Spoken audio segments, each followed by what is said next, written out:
You have heard me talk about my Google Spreadsheet and helping you plan your Disney vacation. Well, today I'm going to show you how to use it.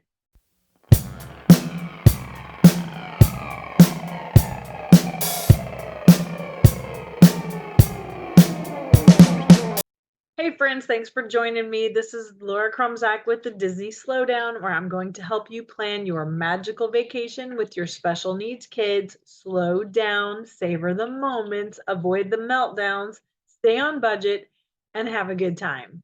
I've been talking about my Google Spreadsheet as a tool that you can request, and I'll give it to you for free. But I wanted to show you what it was, what it includes, what you need to do with it, and to see if it's even something that you would want to use. I love a good spreadsheet. I love spreadsheets. But I know that I have created spreadsheets for other projects and I've handed them off and I've been super excited. And I've had people look at me and go, I don't know what to do with this.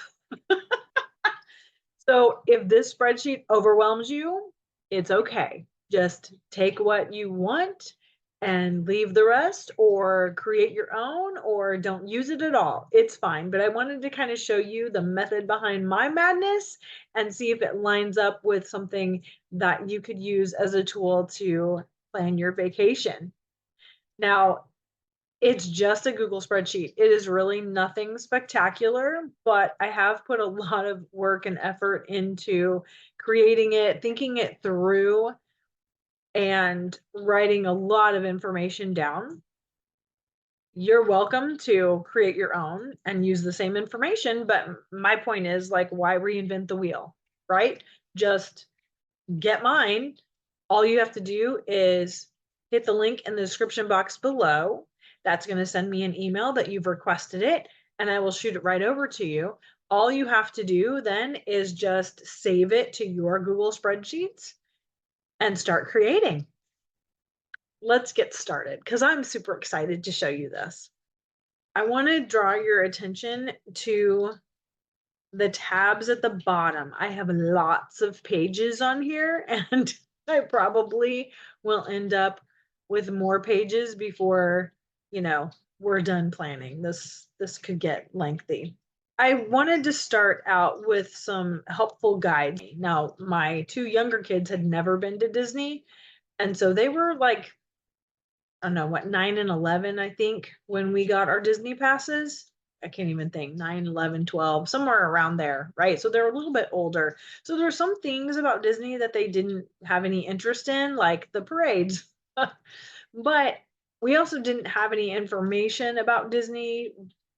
It had been 12 years since we had even been. So my teenager was 4 the last time she went to Disney. And, it'd been 12 years. Of course, a lot of things change.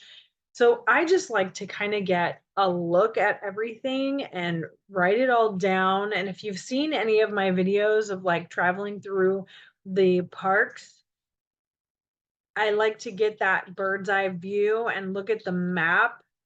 And then I can kind of see where I'm going and what I'm doing. I will link that playlist for you right here if you have not seen those. I would say that's probably a second step after the spreadsheet. I did a lot of research, and my opinion is like, yeah, I may be a Disney vlogger now, but I don't want to go and be the first one to try everything. I'm not going to eat all the food and let you know if it's gross or not. No, I'm not eating gross food. I'm not doing that. My whole purpose, I had some friends that asked me for all the Disney tips and tricks. And with the special needs group, it can be challenging. And everything that a Disney vlogger will tell you about, oh my gosh, this is so amazing, you have to try it. It's easy to get sucked into that, but it's not going to improve your vacation if your crowd can't handle all the chaos. And Disney is chaos. Disney is extra. So I like to start here. We looked at ultimate guides, DFB Guide is a great place to start. They do a lot of reporting, they do a lot of updates, a lot of news, and of course, they do a review of all the food, which is kind of very important to us. Like, I want to make sure that we're getting good stuff and not things that we could just make at home. I want something unique, something different, something worth the money. But they have ultimate guides every year to each of the parks. And then the Disney dining plan came back. Whether you choose to use the Disney dining plan or not, that's completely up to you, but it's nice to understand it and kind of figure out if it's something that will be for you. If you're planning your budget, food is a major part of it. And I did a video about, can a family of 5 go to Walt Disney World for $5,000? And I included driving there, hotel on the way, park tickets, staying at hotels, resorts in the Orlando area, not Disney property, and food. And the answer is yes. So I will link that video for you right here. If you want to go to Disney and you are just like, you don't want to spend the $10,000 to do all the Disney things, it's still possible for you to enjoy yourself, have a good time, and not be in the Disney bubble and take your family on this trip. It's just good to know, like, all of the information, gather all your information, and then choose what is really important to you. And then you're going to know, like, is it going to fit in your budget? Do you need to wait and save up for a whole nother year so you can do the big, massive, amazing trip? Or do you just go on the cheap and still have a great time? Disney is always, always, always changing. You have to understand that. So you're not going to be able to do everything in one trip. And as soon as you take a trip, something is going to be different. And that's what gets you coming back, right? I probably should have said all of this without sharing my screen. Let's go back to our actual Google spreadsheet, shall we? So I want you to start here and watch these videos if you are unfamiliar. Best things to eat in 2024. I mean, I always like to, check out their opinions. And again, Disney Food Blog, they will do a write-up. They won't necessarily do a video of every item in the parks, but they will write about every restaurant, and they try them multiple times, and menus always change. We just had a major menu change. I think it was in July. Everybody was besides themselves because some of the favorites were gone. Us too, but I guess we can just try some new stuff. All right, so here's your park decisions. I put this in here so you can ask yourself some questions based on your family, your group that is going to Disney. Like, what is important to you? You need to ask yourself all these questions so you can narrow down what you want to do. And I'm not even gonna read all this, like, you can read this yourself. We're just gonna go through these pages quick. All right, Disney property goals. Now I put this here because I would love to stay on Disney property, but at the end of the day, it's just not financially feasible. Now maybe one day it will be, but it just isn't right now for us. And so I would rather go and experience the parks at my own pace, in my own way, as opposed to save up, tens of thousands of dollars to go and just blow it all on a fancy hotel that you may not ever spend time at. I mean, I see this where people are like, oh yeah, I'm going to spend 6 days at Disney and I've got 6 park tickets and we're going to do the park hoppers and we're going to the water park and we're going to do Goofy Golf and, whatever else the property has to offer. But if you don't have any downtime in the property, is that going to be worth it? So that's just something that you have to ask yourself. And then again, this is where, if you can see this here, like your current price, there's usually some kind of sale going on somewhere. what I've seen this year in 2024 is they've had discounts for Disney Plus subscribers. They've also had discounts for Disney Visa card holders. If you are looking at a Disney vacation, you might want to look into the Disney Visa card. It's through the Chase company. Yes, you can have multiple. They've got Amazon, Southwest, Disney. I mean, you could have a bunch of them. There are some benefits and some perks to having a Disney Visa, and then putting your Disney purchases on that, you get like 3% back. I wouldn't say that it's the best benefit as far as credit cards go if you're looking for rewards, but it might be something that would help you in your trip if you don't have another type of rewards credit card that you're going to be able to use. So, and I do believe that if you do book a Disney vacation on property with your Disney Visa card, you can do the pay over time thing. I don't know, they give you 6 months or something to pay it off, something like that. So you just have to read up on that. It might be something to look at, but there's also going to be promotional prices. So this way you can kind of keep track and see if this is really a deal. You will see that with the Disney dining plan.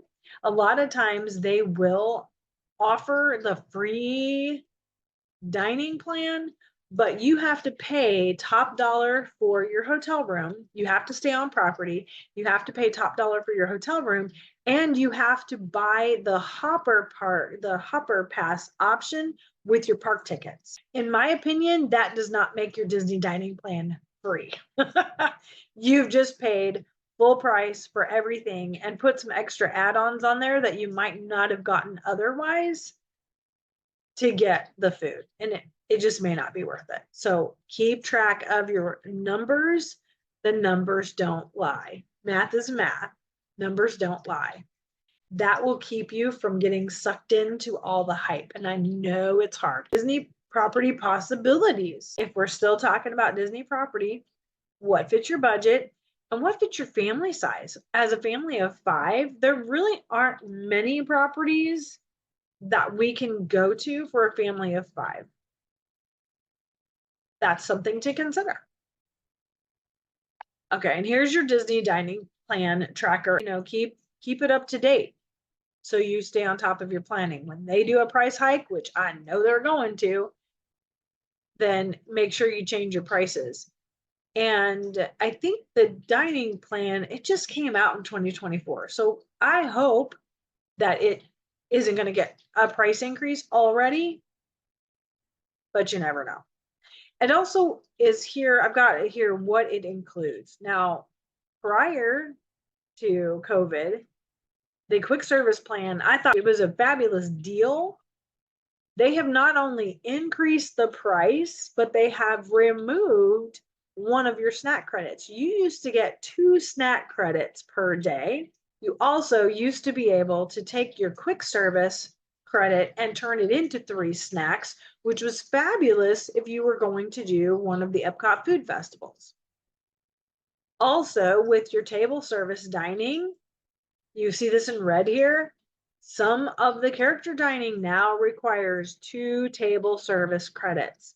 So you really have to know if what you're paying for is a value. People over and over and over and over again will tell you it's about the experience. It's not about the food. I think the food has gone way downhill, and you're there for the atmosphere and you're there to meet the characters. If that's not going to be enough for you for your $57 or your $94, then don't do the dining plan and don't do table service like character dining. I know it's fun, meet the characters. Breakfast is usually a really good option. It's kind of hard to screw up breakfast, but if you're going for dinner or a lunch, really, really, really do your research. And if you're getting the dining plan, and you're going to do table service, then breakfast is the cheaper option, but you probably want to go for the more expensive option so you get more value for your table service credit. Just some tips. Do your research. Okay, off-property accommodations. This is big for us. See, we haven't even gotten to the parks yet. Off-property accommodations, this is for us. Family of 5, it's not easy to find hotel rooms that sleep 5 people. I have done a couple of videos about hotels that we've stayed in, and I don't even think I have them in a playlist, but I will put them in a playlist and I'll link them right there for you. But here's some questions for you. Now, just like the Disney prices and the tickets, the hotels in Orlando, they're going to have a surge price too. So when everybody's traveling, the prices are going to be higher. If it's off season, you're going to be able to find great deals.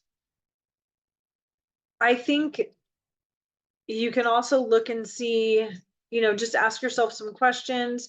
Not everybody that offers shuttle service to the parks, whether it's Disney or Universal, it's not necessarily complimentary. So you definitely need to ask that question. We stayed at a resort and they had shuttle service, but it was a bus and we had to pay each direction.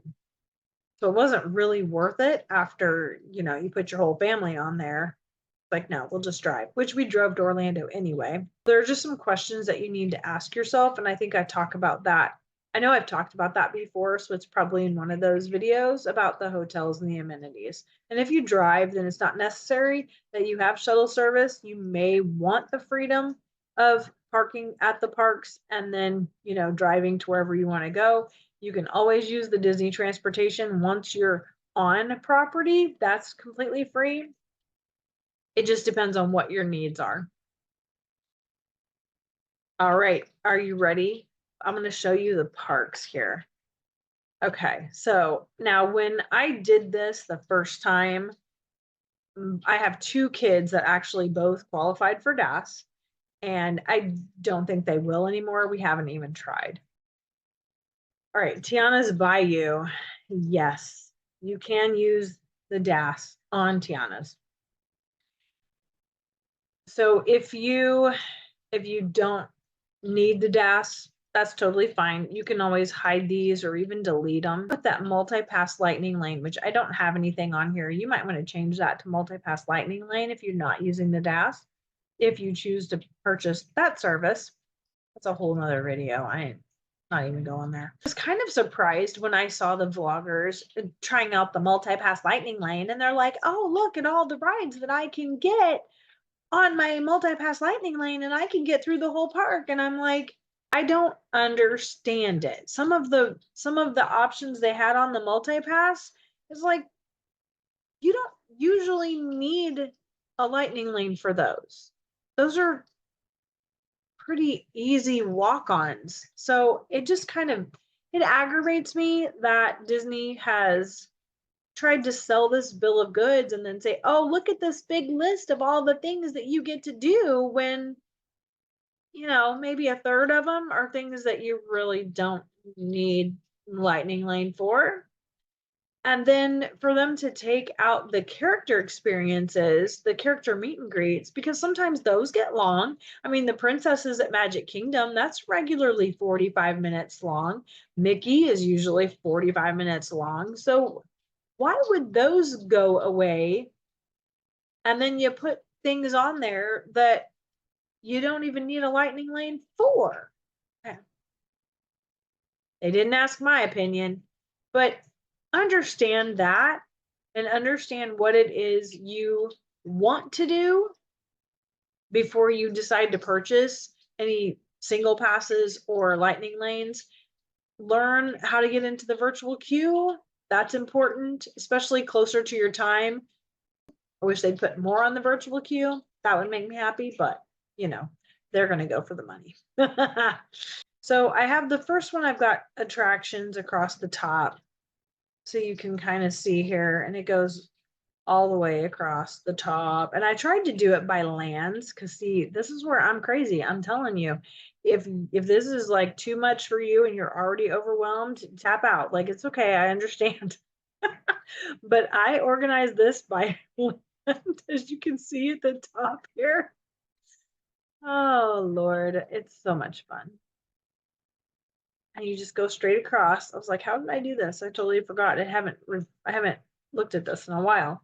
And then I've got my line, and then we've got the shows and the characters. If you get the DAS, you can get in line for Mickey and Minnie and the princesses and even Ariel.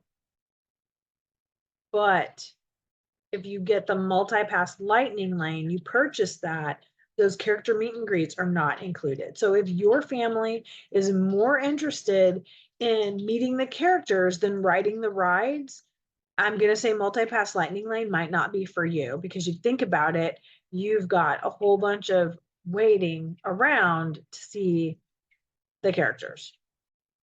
Just really be realistic and add extra time to how much you think you can get done, because you cannot get done as much as you think you can get done. And if you try to cram it all in and you spend a whole bunch of money to try to save time, but it's not a realistic goal, then it's going to be heartbreaking and bank breaking. Like Mickey is in town square right at the very beginning of the park. The princesses are behind the castle. That's quite a walk through the crowds. Then you've got all the photo pass stuff going on, right? If there's a parade, you're stuck. There's just so much going on. I really sit down and think, like, what does my day look like? All right. So I've done this for all of them. Attractions, shows, and characters. And then Epcot and Animal Kingdom. So that's really it. Now I want to show you one more thing before I stop sharing my screen. I created a not so scary, and this is extra. This is super extra. I just want you to know that. But my kids and I are going to Not So Scary in like 2 weeks. And I completely forgot about it. I thought, oh my goodness, I was so focused on our December trip with my mom and it being her first trip and Christmas and everything. It like didn't register that, hey, it's August and we have Not So Scary tickets. We go on the 23rd. Whew. So we have been planning, and we've never been. So I am next week. You're going to get to see our planning video in action, our plan for Not So Scary, and then we'll see how we do afterwards. Okay, you can see. So I've got the characters lined up because there's a whole bunch of characters at Not So Scary. There's more characters that they haven't really announced them. They just say they're kind of roaming. So I've got some videos. My kids are actually waiting for me to go and watch another video that we found. So I've got to go do that, but I'm going to keep that up to date. Then the entertainment, I've got all the entertainment written down, all the trick-or-treating spots. I've not worked on all the photo pass and the magic shots yet, but I've got a list. I've just got to get them in there. And then we've started, my son actually started, and you will see this. I have one here. See, I've got our personal Not So Scary, which we'll go over next week, but my son has already started, like he wants to do the ride. So we were writing that down, the food information and some of our food things that we thought we might be interested in trying. So we're going to narrow this down and we will have that video for you next week. Super excited. So if you are planning on going to Not So Scary in 2024, which August 9th was the first date, and the last date I think is October 31st, although November 1st is a Friday. So it kind of surprises me that they have not, or maybe I haven't looked and seen it, but like November 1st and 2nd and even 3rd are total viable options for extending the Halloween party. So if you are going on any of those party dates and you want the spreadsheet, well, just click the link in the description box below and I will shoot it over to you. And then you can plan alongside us. That'll be great. That'll be fun. And if you don't want to go to Disney with your kids, which I'm okay with that too, then you need to come find me on Patreon so that we can plan a mom's trip together. I keep saying that, and then I'm like, okay, but we're going to get ready to plan my mom's first trip to Disney here. After we get done with Not So Scary, I'm going to get back on our December planning, and I want you to help me do that. So maybe I should call it something else. I don't know. But if you want to go to Disney with no children and just a bunch of women who want to have fun and enjoy themselves and enjoy the parks, then you need to come find me on Patreon and let's make that happen. Thanks for watching, and I hope this is helpful, and I hope to see you on my next video.